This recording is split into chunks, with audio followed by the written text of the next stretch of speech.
If you're studying for the INBDE, I highly recommend INBDE Bootcamp, an all-in-one study resource that will help you pass your exam.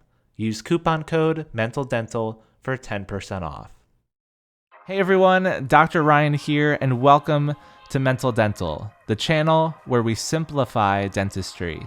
Today's topic is essential for every dental student about to graduate: reading and understanding your first dental contract.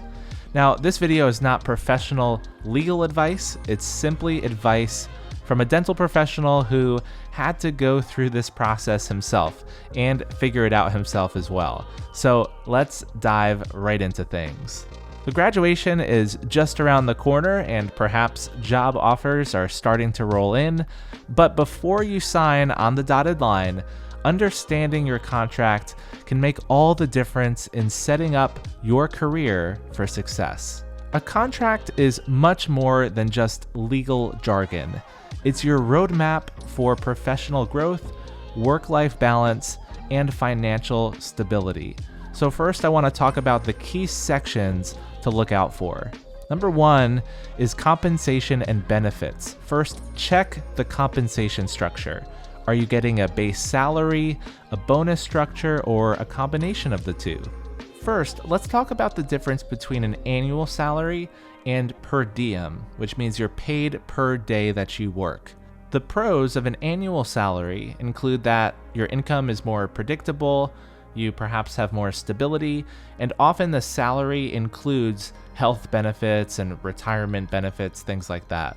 The drawbacks are it might limit your earning potential if your production exceeds the expectations of the practice. Also, if your contract says that you're to work 4 to 5 days per week, expect to work 5 days because your annual salary is set. It's not changing, and you better believe that your boss will want you there as much as the contract allows. The pros of the per diem structure is that you have a potential for higher earnings based on your productivity and also more flexible scheduling. The drawbacks are that your income can vary and benefits are not always included. It's important to understand how production and collections impact your earnings as well. Production refers to the total value of the work you perform, while collections are the payments the practice actually receives from that work. This difference can significantly impact your earnings depending on the contract terms.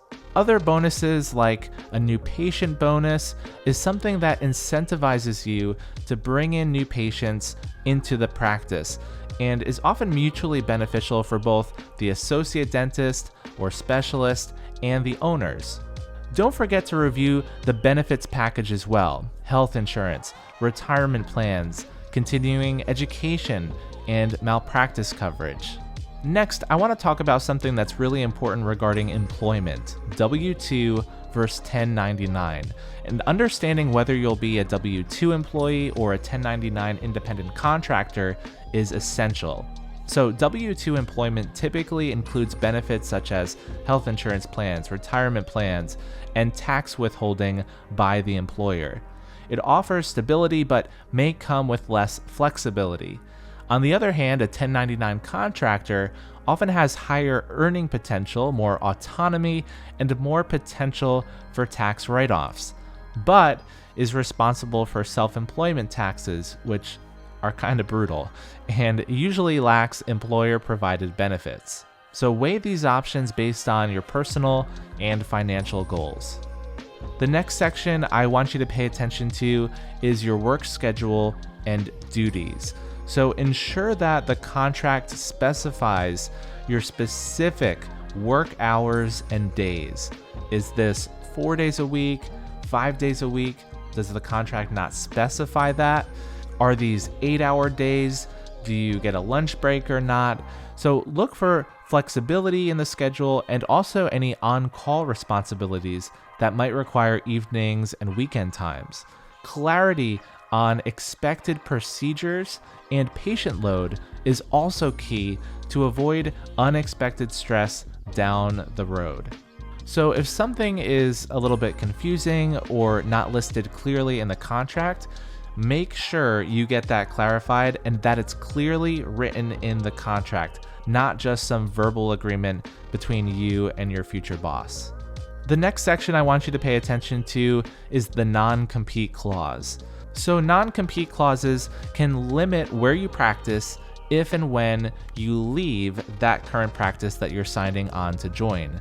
So be wary of clauses that are overly restrictive. Consider both the duration and the geographic radius. Also be aware if this includes just the practice that you're going to be working at, or if it's a multi-location practice, all of the practices that you might potentially work at. This can really impact future opportunities. By the way, a 3 to 5 mile radius and a 1 to 2 year duration is considered normal. So the next section is termination clauses. So know your rights involving termination. Does the contract have a without clause termination policy? And what is the notice period? So a without clause means an employer can fire you at any moment for any reason or no reason at all. So understanding this ahead of time can save you from an abrupt job transition, to say the least. And lastly, liability and indemnity. So some contracts may include clauses related to patient liability or indemnity, and make sure you aren't taking on unnecessary risk. Ideally, the practice should provide liability coverage for you. So next, I want to go through some red flags that you should be aware of in your contract. So when going through it, be careful and watch out for these warning signs. Vague compensation terms or complex formulas that are hard to verify. Overly broad non-compete clauses, ambiguous work schedules and duties, contracts lacking detail on termination conditions or severance, clauses that push liability onto the associate without adequate protection, and frankly, what I call the golden handcuff. This is when the pay seems too good to be true, the job gives you a big signing bonus that lures you in, and then promises all these financial incentives to keep you there for a long time. While you might be feeling your wallet get heavier, so too could the burden of a bad job that you're not enjoying and a horrible work-life balance. But not every contract is a minefield. So next I want to go through some green flags that you can also look for. This would include a clear and fair compensation structure, comprehensive benefits packages, opportunities for mentorship or continued learning. And this is huge. This is something you should definitely be asking the owner or the dentist about. What kind of mentorship will they provide for you? Will they pay for you to go to CE courses or conferences, have monthly or quarterly reviews with you, and sit down and provide case reviews of your work? These are all very critical, especially if you're coming fresh out of dental school. And transparent work expectations and a supportive practice culture. This is something you can absolutely find out from visiting and spending some time at the practice before you sign the contract and talking to the employees there. And lastly, I want to go over some practical tips for navigating the process of reading and eventually signing that contract. So first, get a professional review. I can't stress this enough. Always have a dental specific attorney review your contract. They'll catch nuances that could affect your future. It's totally worth it. Number 2, don't be afraid to negotiate, whether it's for higher pay, better hours, or a more reasonable non-compete. Advocating for yourself is vital. And if they're not willing to budge at all, it could be a sign of someone who doesn't value your contributions to the company. And number 3, ask questions. If any part of the contract isn't crystal clear, ask for clarification. It's better to ask now than regret later. And if they're not willing to talk about or clarify something that might be a little bit mysterious or unclear, well, that might be the sign that you need that this isn't a good contract and isn't a good job. Understand that your contract is an investment in your future. Take the time to read it carefully, seek professional advice, and don't rush into signing. If someone gives you a contract on Friday and says, hey, you have the weekend to look it over and let me know by Monday what your decision is, please don't sign that contract. You need much more than a few days to look at these things. Remember, this is your career, so protect it and treat it wisely.